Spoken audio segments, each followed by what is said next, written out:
Kita lanjutkan kisah tentang Sayyidina Ibrahim alaihi salam. Setelah kita mengisahkan tentang selamatnya beliau daripada kaum beliau ketika mereka ingin membakar Nabi Ibrahim, setelah membangun bangunan khusus tempat pembakaran dan dibakar selama 3 hari 3 malam, tetapi terkejutnya mereka melihat Nabi Ibrahim keluar tanpa cacat sedikit pun. Sebuah mukjizat yang diberikan oleh Allah kepada Nabi Ibrahim. Dan kita tahu bahwa tidak termakannya oleh api itu mukjizat Nabi Ibrahim. Ya.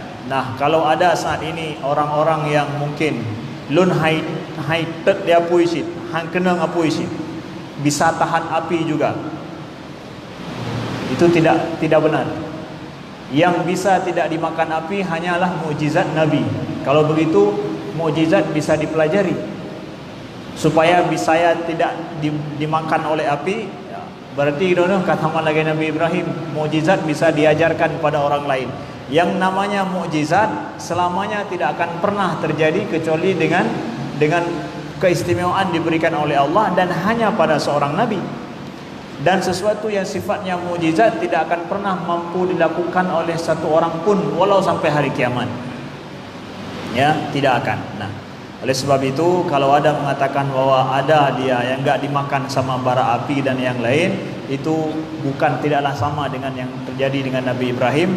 Mesti ada trik yang kita tidak tahu sebelumnya. Nah, selanjutnya ini adalah kisah tentang bagaimana tragedi dengan Nabi Ibrahim, kisah pergulatan beliau pertama dengan ayahanda beliau atau paman beliau, dengan keluarga beliau, kemudian dengan kaum beliau.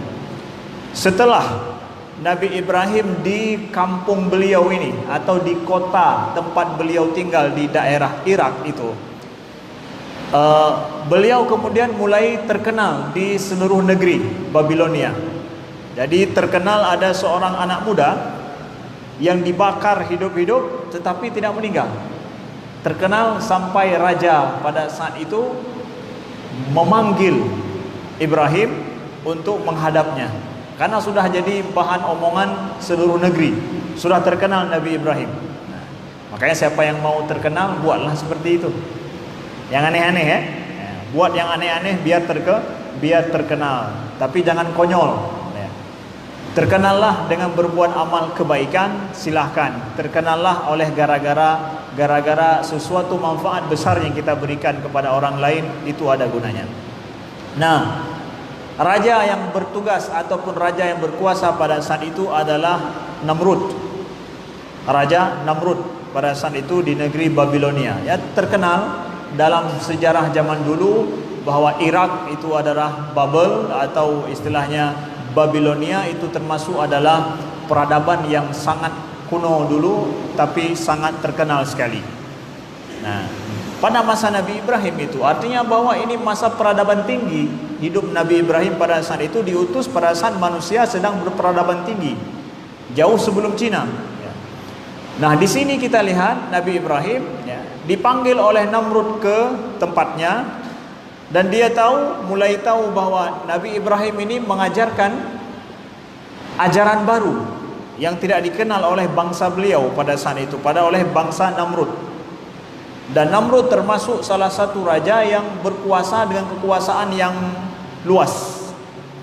Ada para sejarawan yang mengatakan ada 4 orang raja yang diberikan kekuasaan hebat dalam sejarah oleh Allah Subhanahu wa taala. Tapi 2 orangnya adalah kafir, sedangkan 2 orang lagi muslim. Artinya bahwa beriman kepada Allah. Yang pertama termasuk yang diberikan kekuasaan besar oleh Allah tapi dia kafir, Namrud ini. Namrud ini. Yang kedua adalah Nebukadnezar, Bukhtanasar, atau disebut dalam bahasa kita atau disebut namanya adalah Nebukadnezar. Jadi ini 2 orang raja besar menguasai wilayah yang sangat luas dalam sejarah, tapi 2 orang raja ini raja kafir. Adapun yang muslim beriman kepada Allah, kita katakan muslim bukan berarti mengikut Nabi Muhammad, tetapi mengikuti ajaran Allah sesuai dengan Nabi yang diutus pada masa mereka. Siapa dua orang raja terkenal dan luas kekuasaannya seluruh dunia? Pertama adalah Dzulqarnain, dia muslim beriman kepada Allah. Kedua adalah Nabi Sulaiman, Nabi plus orang raja yang Nabi Sulaiman meminta kepada Allah agar diberikan kekuasaan yang enggak pernah diberikan oleh Allah kepada siapapun setelah beliau. Betul-betul beliau adalah akhir yang memiliki kekuasaan yang maha luas. Setelah itu tidak ada sehebat Nabi Sulaiman. Nah, kita lihat kepada Namrud. Namrud ini meminta supaya Nabi Ibrahim dihadapkan kepadanya. Dan ini dikisahkan oleh Allah dalam Al-Quran, dalam surat Al-Baqarah, pertemuan antara Namrud ini dengan Nabi Ibrahim. Nah, ini Nabi Ibrahim mulai dari rumah kampung beliau, dari kampung naik tingkat nasional. Dan setelah ini beliau akan internasional dakwah beliau. Ini sudah tingkat nasional, sudah berhadapan dengan Raja Babilonia pada saat itu, Namrud. Nah, dikisahkan oleh Allah ini dalam Al-Baqarah ayat 258. A'udzubillahi minasyaitonirrajim. Bismillahirrahmanirrahim.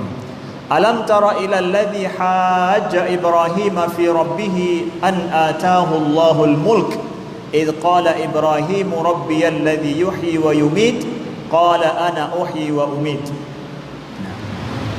Tidakkah engkau melihat kepada orang yang mendebat Ibrahim? Haja Ibrahim fi rabbih, mendebat Ibrahim tentang Tuhannya. Nah, Allah mengatakan, tidakkah engkau lihat kepada orang yang mendebat Ibrahim tentang Tuhannya, ai Tuhan Ibrahim. An atahullahul mulk, karena dia telah diberikan kekuasaan. Jadi Allah menceritakan, alam tara, tidakkah kamu lihat? Nah, ini Allah firmankan kepada Nabi Muhammad. Tara di sini kalau diartikan secara bahasa langsung, ya tidakkah engkau melihat. Tapi mungkinkah Nabi Muhammad melihat Nabi Ibrahim? Kan Nabi Ibrahim sudah zaman dulu. Kemudian perdebatan ini terjadi zaman dulu sebelum Nabi Muhammad. Kenapa Allah mengatakan tidakkah engkau melihat? Nah, disinilah kata para ulama, ru'yah di sini boleh bermakna adalah tidakkah engkau mengetahui. Orang mengetahui sesuatu secara pasti seperti dia melihatnya. Tidakkah engkau melihat mahanan kalon? Kadang tanya ke kayu dah pegang mahanan kalon kiban urang. Ya. Kadang nekalonnya maksudnya adalah netepu, nete. Ya, ban. Nete. Begitu. Nah, maka disinilah kemudian sampai kepada masalah melihat beda ru'yah pada setiap awal bulan Ramadan. Itu berbeda pendapat para ulama karena beda dalam memahami makna ru'yah. Ru'yah dalam bahasa Arab kita pahami lihat langsung dengan mata atau boleh dipahami dengan pengetahuan. Nah, sama seperti ini juga. Tidakkah engkau melihat Nabi Muhammad kira punya kalau doa. Nabi Muhammad kan enggak bisa melihat tapi mengetahui maksudnya. Ru'yah juga sebahagian para ulama menganggap bahwa kalau kita sudah mengetahui dengan angka matematis kapan terbitnya matahari atau kapan terbenamnya bulan dan keluarnya bulan secara detail, secara matematis, ya berarti itu bagian daripada ru'yah, pengetahuan juga, walau nggak melihat secara mata langsung. Nah, ini pembahasan yang berbeda. Nah, baik, kita lihat, tidakkah engkau melihat kepada orang yang mendebat Ibrahim tentang Tuhannya? Nah, ini ada yang mendebat Ibrahim siapa? Raja ini, Raja Namrud. Mendebat Ibrahim tentang Tuhan. Berarti ini kan dia ingin tahu siapa Tuhanmu wahai Ibrahim. Apa agama yang engkau bawa ini? Agama yang berbeda sekali. Apa Tuhanmu? Siapa Tuhanmu? Cuma unik di sini Allah katakan, an atahullahul mulk. Kenapa dia berani mendebat Ibrahim tentang masalah Tuhan? Kenapa si raja ini berani mendebat Ibrahim tentang Tuhan, Nabi Ibrahim tentang Tuhan? An atahullahul mulk. Gara-gara Allah telah memberikan kekuasaan padanya. Orang yang telah diberikan kekuasaan, nah ini ilmu bagi kita. Orang yang telah diberikan kekuasaan dan dia merasa berkuasa di atas, itu segala hal berani dia lakukan. Timbul syahwat yang berbeda dengan syahwat orang lain. Segala sesuatu yang gak lumrah siap dia untuk lakukan. Dan dia merasa dalam hal ini bukan cuma itu, dia merasa bahwa dia punya kemampuan sama seperti Tuhan, tidak ada yang lebih hebat di negeri ini daripada dia. Nah, maka dia ingin mendebat itu. Dia ingin mendebat Nabi Ibrahim dalam hal ini supaya orang tidak mempercayai yang lebih daripada apa yang dia kuasai. Ini bahayanya. An atahullahul mulk. Orang diberikan kekuasaan akan berani untuk melakukan sesuatu yang tidak benar, ya. Makanya kenapa orang yang pernah berkuasa kemudian hilang kekuasaannya, kalau dia tidak punya iman maka akan ambruk hidupnya. Apa yang disebut dengan post power syndrome. Terjadi sindrom setelah berkuasa, tidak siap dengan kondisi dia yang tidak ada apa-apanya lagi. Nah, ini berbahaya pada orang-orang yang tidak beriman. Nah, jadi idz qala Ibrahimu rabbiyalladzi yuhyi wa yumit. Dia tanya kepada Nabi Ibrahim, siapa Tuhanmu? So katanya, kibancara bisa selamat daripada apunya. Saya seorang nabi.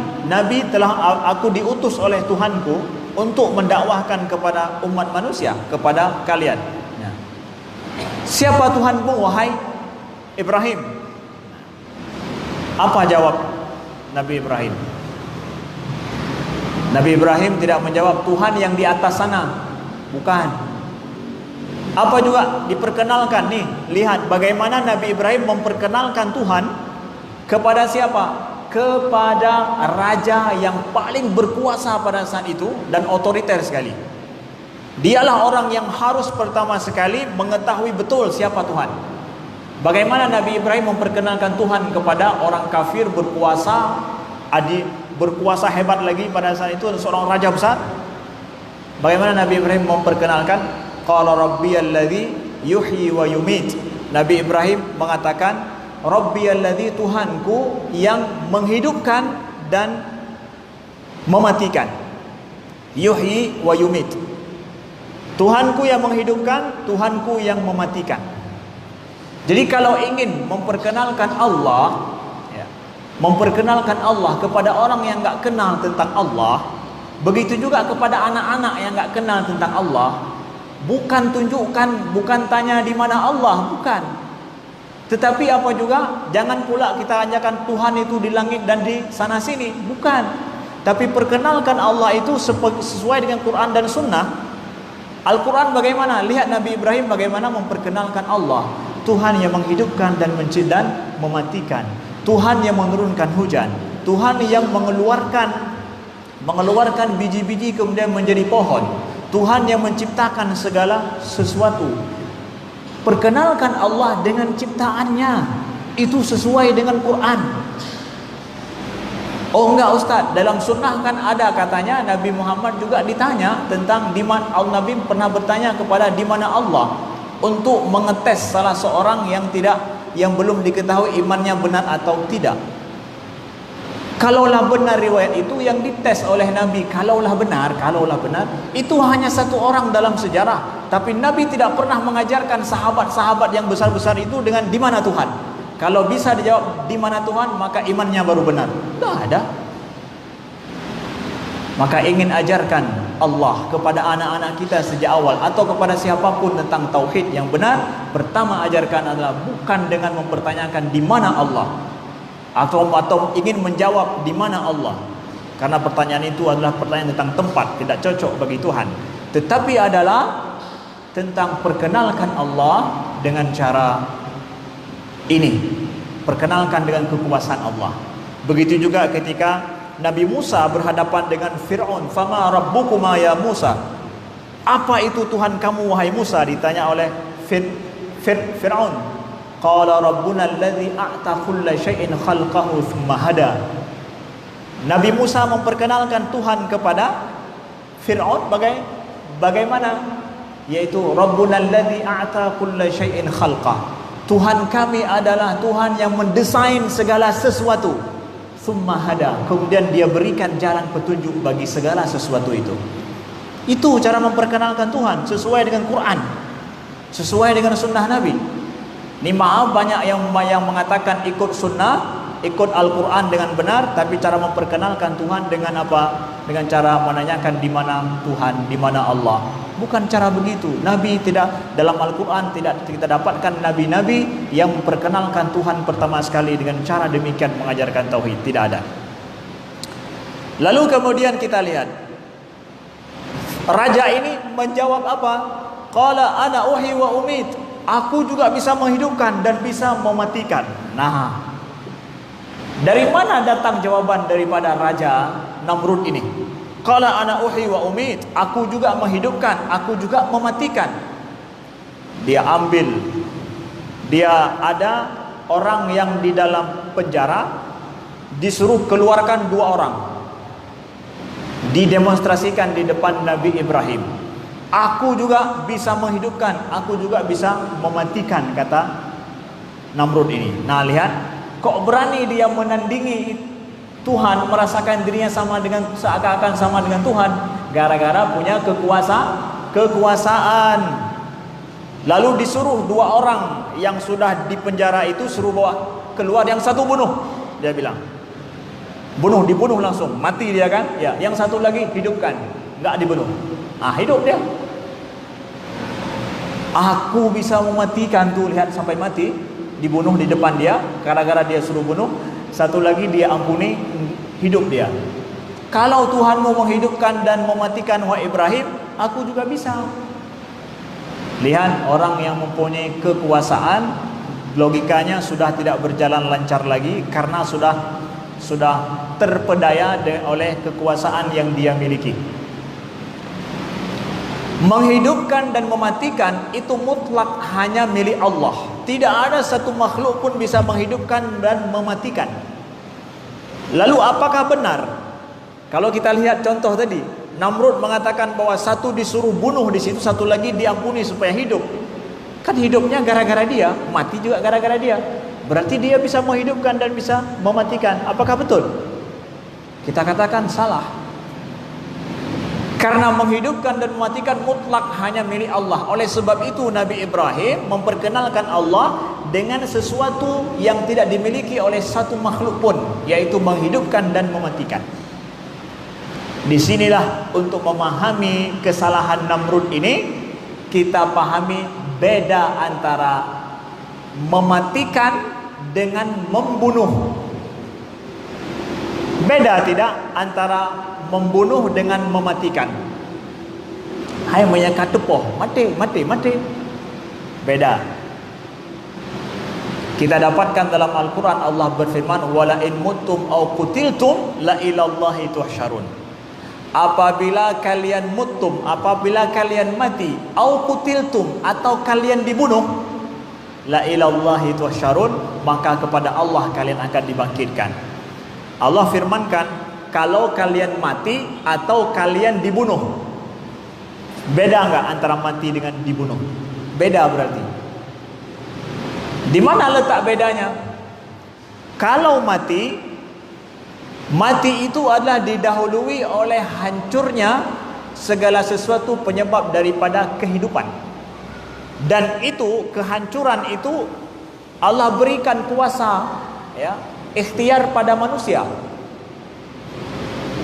Tetapi kalau mati, terjadinya hilang kehidupan tanpa ada penyebab yang menjadikan dia itu bisa mati secara adat. Contoh, orang dibunuh, dipenggal lehernya. Putus leher itu putus sebab daripada kehidupan.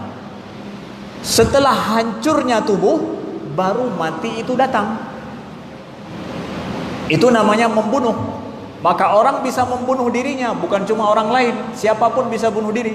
Ya bisa. Dengan cara apa? Hancurkan penyebab daripada kehidupan dalam tubuh. koyak perut ini, kemudian gantung supaya leher ini tidak bisa bernafas lagi, karena itu penyebab daripada hidup. Maka putuskan leher itu atau cekik leher itu supaya tidak bisa bernafas, hancur tubuh, hilang penyebab hidup, mati datang. Ya, dengan izin Allah, mati datang. Jadi bunuh artinya apa? Dihancurkannya penyebab daripada kehidupan, lalu kemudian mati itu datang. Tapi kalau mati saja, bukan dibunuh, tubuhnya sehat walafiat, tidak ada kurang sedikit pun, tidak ada satu pun tidak ada yang terputus daripada tubuhnya. Asbab kehidupan itu lengkap pada tubuhnya, tapi kok mati? Nah, ini dia. Ya, tapi kok mati? Asbab kehidupannya itu tubuhnya nggak ada yang tidak normal. Semuanya segar bugar. Mau dicek dimanapun, oke saja. Tapi kok mati? Nah, ini ada nggak manusia yang mampu seperti ini? Nggak ada. Itu semua milik Allah. Hanya Allah lah yang mampu melakukan semua itu. Tapi kalau masalah menghancurkan tubuh orang, nanti biar mati dia, kita hancurkan tubuhnya itu, siapapun bisa. Ya, jangankan orang lain, kita sendiri bisa melakukannya untuk diri kita. Tapi itu bukan mematikan, tapi membunuh. Tapi yang mematikan secara asli apa? Tubuhnya dibiarkan nggak ada masalah apa-apa, jangan disentuh apa-apa, semua sehat walafiat, nggak ada kurang sedikit pun. Tapi bisa mati, coba? Nggak bisa. Kita nggak bisa itu. Itu hanya milik Allah. Itulah namanya mematikan, bukan membunuh. Ini dia beda. Dan Namrud, dia terpesona dengan kesombongannya. Lalu kemudian Nabi Ibrahim paham, berarti ini dia bego dan bodoh. Bodoh, tidak memakai akal. Nabi Ibrahim mulai sekarang logika beliau langsung beliau masukkan.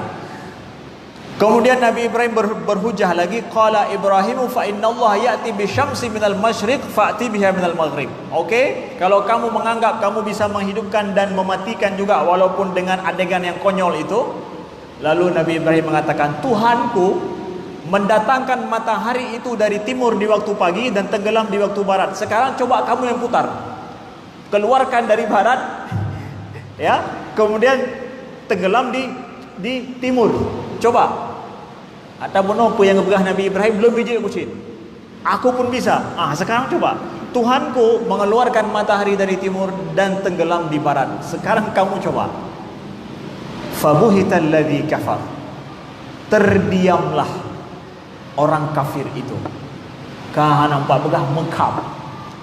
Fabuhital ladzi kafar, bahasa orang Aceh, teim mekap. Bahasa Indonesia teim mekap. Diam membisu. Diam membisu, ya bolehlah. Teim mekapnya ukuran hai tubi leabah, handah leabah ukuran. Enggak terbuka lagi mulutnya untuk ngomong. Buhit, itu makna buhita. Bermakna juga seperti orang terkalahkan tanpa dengan ketakutan. Nah, itulah dia fabuhita. Wallahu la yahdil qaumadz zalimin. Sesungguhnya Allah tidak memberi petunjuk bagi orang-orang yang zalim. Nah, bagi orang-orang yang zalim. Nah, akhirnya di sini Nabi Ibrahim menang berdebat di depan. Boleh jadi perdebatan ini panjang, tetapi yang penting Al-Quran ketika diceritakan yang penting-penting saja. Bahkan nama raja ini sendiri tidak disebutkan dalam Al-Quran. Kenapa? Masalah nama itu tidak penting dalam sejarah, tapi yang penting ingin disampaikan oleh Al-Quran adalah perbuatan dan kisah yang terjadi untuk kita ambil ibrah di belakang itu apa. Apa saja perdebatan yang konyol yang terjadi, yang sungguh pada saat itu raja ini konyol sekali dengan perbuatannya dan logikanya yang tidak beres. Makanya seorang yang berkuasa itu supaya logikanya beres, dia perlu kepada penasehat yang banyak. Janganlah menganggap bahwa saya sudah berkuasa, mandum yang lu fikir kabutoi. Kalau seandainya seorang yang berkuasa hanya mengandalkan pikiran dia saja, itulah Firaun, itulah Namrud. Tapi orang yang berkuasa yang benar apa? Dia bermusyawarah, mengambil pikiran semua orang, karena dia tahu dia tidak mampu untuk berpikir. Logika seorang itu tidaklah sempurna, apalagi hanya sekedar seorang penguasa saja. Dia perlu kepada orang yang menasihatinya. Kemudian ketika kita lihat Nabi Ibrahim suruh mendatangkan, coba kamu datangkan sekarang matahari dari timur, dari barat. Kalau terjadi matahari dari barat, ya, jelas di sini Nabi Ibrahim ingin mengatakan bahwa terbit matahari dari timur ke barat itu semua terjadi dengan kuasa Allah. Dan kalau suatu saat terjadi matahari terbit dari barat tenggelam ke timur, itu mutlak juga kuasa Allah. Itu menjadi mukjizat yang luar biasa, kekuasaan Allah yang sangat hebat. Ayat-ayat tanda kekuasaan Allah. Nah, hari ini kita setiap hari melihat, tapi biasa mendong. Matahari itu dari timur elok ke barat, biasa mendong. Pakan, hai ka biasa lagi nya. Tapi menyata bodoh tengok itu dari barat kiban. Semua kita terkejut. Sebenarnya yang setiap hari terbit dari timur itu dan dari barat itu, dari timur tenggelam ke barat, itu tanda-tanda kekuasaan Allah yang sangat hebat sebenarnya. Cuma karena sudah biasa, kita menganggap biasa-biasa saja. Tapi coba demi Allah, besok keluar matahari dari barat, bukan dari timur. Kiban tanya mendung. Apa ya? Semua kita akan terbelalak dan menganga mulut kita. Terbit dari, bagaimana bisa terjadi? Nah, kalau kemudian setelah itu terbit lagi dari timur, terkejut lom tanya. Sebenarnya yang terjadi hari ini pantas kita setiap hari terkejut. Terbit lagi matahari hari ini ya. Subhanallah. Ayat-ayat tanda kekuasaan Allah. Makanya perkenalkan Allah kepada siapapun yang enggak kenal akan Tuhan itu dengan tanda-tanda ciptaan Allah yang ada di bumi ini. Begitu juga kepada anak kita. Kalau anak kita bertanya, "Ibu, Tuhan di mana? Allah itu di mana sih?" Jangan jangan menjawab terhadap jawaban dia seperti yang dia mau, karena pikirannya masih anak-anak. Tapi kita jawab apa? Nah, Tuhan kita yang menciptakan timur dan barat. Tuhan kita yang menciptakan atas dan bawah. Tuhan kita yang menciptakan matahari terbit dari timur, tenggelam di barat. Begitu jawabannya. Jangan ikutkan ya logika anak-anak. Kalau kita jawab juga sama seperti anak-anak juga kita. Pikiran kita belum apa? Golong penuh lagi anumin. Sebagaimana Nabi memperkenalkan Allah kepada orang kafir, kepada musuh-musuh yang memusuhinya, bahkan diperkenalkan Allah begitu adanya. Nah, baik. Setelah itu, setelah terjadi, akhirnya kalah tuan raja, dan raja ini tidak mengapa-apakan Nabi Ibrahim, karena dia tahu ternyata Nabi Ibrahim sangat logika sekali. Kemudian dia sudah tahu mau dibakar juga tidak akan mati. Pudah begat mendom. Fikir pakai akai baju tu, akai pun lon pidalu. Mau diapa-apakan juga enggak akan apa-apa.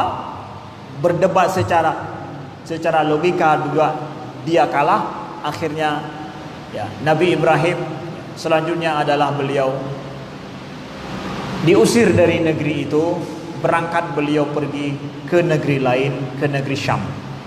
Ya, ke negeri Syam. Artinya dari kampung, dari rumah beliau berdakwah kepada ayahanda beliau ataupun paman beliau, keluarga beliau, orang kampung beliau, di kota beliau kemudian terjadi pembakaran itu. Kemudian dari kota itu naik beliau ke tingkat nasional, ya, berjumpa dengan raja yang sangat berkuasa pada saat itu. Akhirnya beliau diusir dari Babilonia, ya, keluar beliau dari Babilonia. Tapi sebelumnya beliau sempat pulang kampung sebentar, ya, menikah dengan Sarah. Beliau pulang kampung menikah dengan Sarah. Ya, setelah itu ya akhirnya beliau menuju ke negeri Syam, dan di sana beliau mulai berdakwah lagi dengan menjumpai kaum penyembah bintang, penyembah matahari dan penyembah bulan. Jadi macam-macam tuh.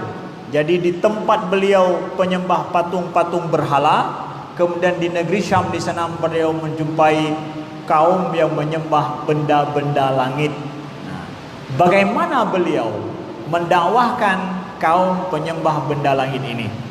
Nah, itu juga dipaparkan oleh Allah di dalam Al-Qur'an. Nah. Baik, ada pertanyaan sebentar apabila ingin ditanyakan tentang hal ini atau masalah hari-hari yang perlu kepada sedikit penjelasan, kami persilakan.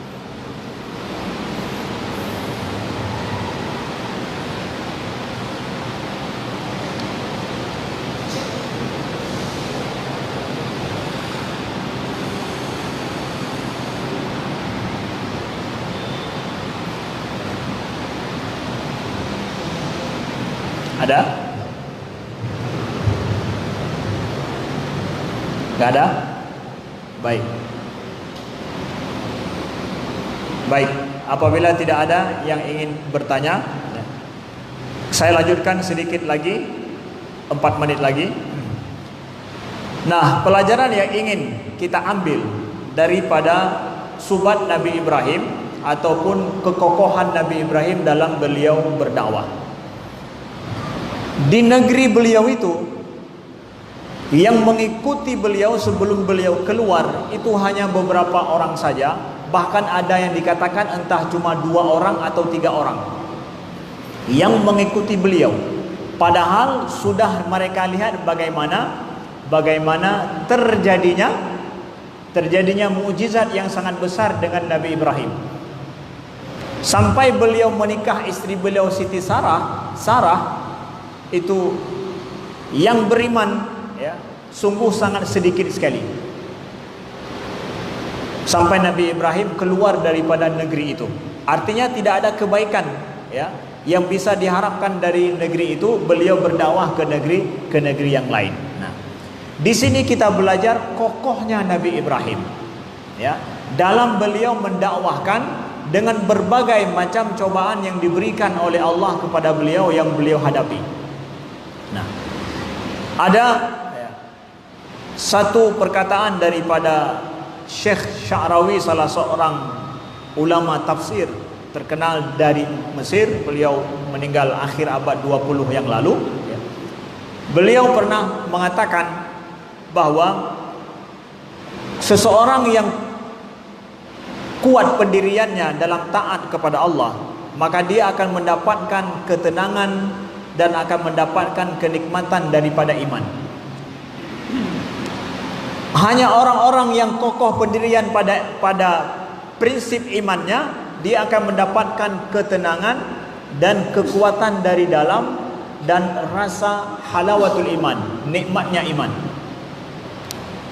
Jadi kalau ada yang nanya bahwa bagaimana saya merasakan nikmatnya iman yang sudah saya yakini ini, adalah pada saat kita mampu kokoh di depan banyaknya cobaan yang harus kita hadapi. Pada saat itu kita akan merasakan nikmatnya iman kita. Pada saat banyaknya cobaan di depan kita yang harus kita lewati, di situ kita rasakan nikmatnya iman, dan di situ menjadikan kita semakin kuat iman kita. Jadi bukanlah iman yang kuat itu iman yang tidak ada goncangan atau tidak ada cobaan apa-apa di depan kita, tidak. Ketika kita harus sendiri mempertahankan iman, mempertahankan prinsip yang benar, sedangkan orang lain tidak mau seperti kita, itu kiban watanya. Bagaimana kita pada saat itu? Merasa adanya tidak terasing, hana mangat lon itu bit dan dari kawan, keluar dari kawan, kemudian dianggap enggak searus, kemudian enggak ini enggak itu, atau kita merasa tenang dengan pendirian kita? Kita mampu melewati cobaan itu kekuatan iman kita akan dapatkan, halawatul iman, manisnya iman akan kita dapatkan, dan iman akan semakin kuat setelah itu dalam diri kita. Jadi saudaraku sekalian, ingin memperkuat iman kita, perkuatlah, kokohlah prinsip kita. Ketika ada orang mau main serong kanan kiri, sedangkan kita subat tetap dengan pendirian kita, walaupun dirasa oleh orang lain kita merugi, tapi kita siap dengan itu. Atas dasar apa? Iman saya. Iman saya, di situ kita akan mendapatkan manisnya iman dan kuatnya iman kita. Anak-anak muda juga sama seperti itu. Kadang-kadang dianggap sama kawan-kawan nggak gaul gitu, nggak gaul. Tetapi yang kalau kita mau gaul itu caranya apa? Boros-boroskan uang, traktir kawan mana-mana, kemudian diajak sana sini yang banyak menghabiskan uang, kemudian ada maksiat kadang di situ lagi. Karena yang seperti itu pasti punya banyak kawan tuh, ya, pasti punya banyak kawan. Yang namanya berbuat lagi mangan gok kubut, pasti lengan. Lalu kita akan dikucilkan kawan, dikatakan bahwa nggak gaul. Ya apa nih anak maknya hanjit sagainya je. Kita sedang diuji oleh kawan-kawan kita, iman kita.